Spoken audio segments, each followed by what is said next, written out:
Welcome back to the dark abode known as the Curse Cabin. Together we tread the path of horror.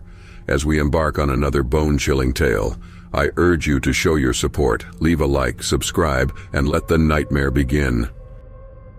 It was little Emily's 8th birthday, and she couldn't contain her excitement.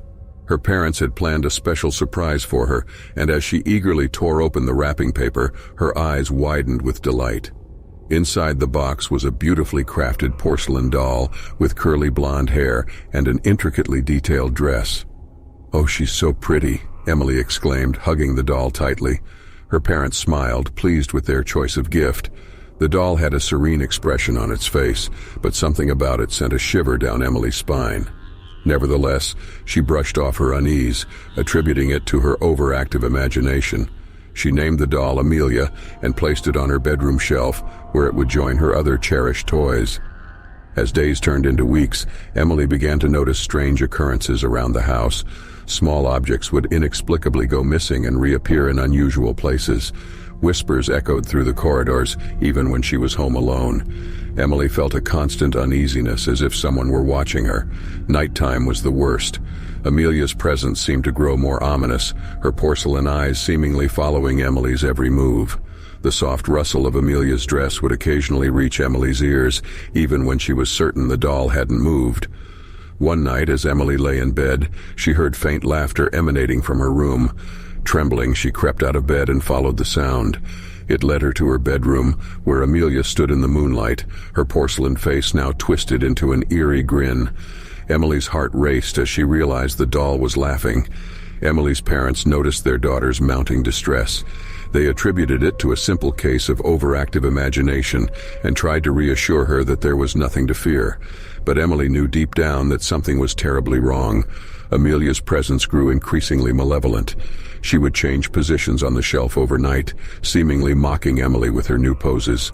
Emily began having vivid nightmares, terrifying visions of the doll's cold, lifeless eyes staring into her soul.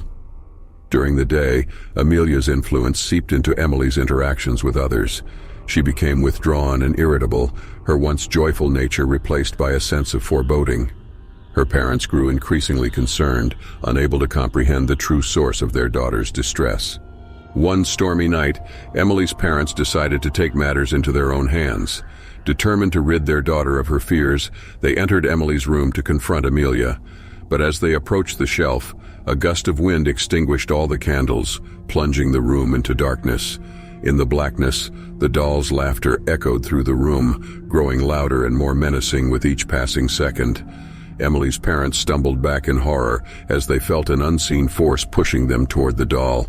Panic engulfed them, and they desperately fought against the invisible hands, but to no avail. In the morning, the house remained eerily silent. Neighbors grew concerned when they received no response to their calls, and the police were called to investigate. Inside the house, they discovered Emily's parents lying lifeless on the bedroom floor, their faces etched with terror. Word of the tragedy spread through the town, capturing the attention of a renowned paranormal investigator named Professor Benjamin Green. He had encountered cases of cursed objects before and suspected that Amelia the doll was responsible for the family's demise. Armed with knowledge of ancient rituals, Professor Green delved into the history of the doll. He discovered that Amelia had been crafted by a skilled doll maker whose own daughter had perished tragically. The doll, imbued with the doll maker's grief and anguish, held a curse that tormented anyone who possessed it. With the help of a local medium, Professor Green conducted a ritual to break the curse. The seance was intense, with the medium channeling the spirit of the doll maker, begging for forgiveness and release. The room filled with a chilling presence, and for a moment it seemed as if Amelia herself had come to life.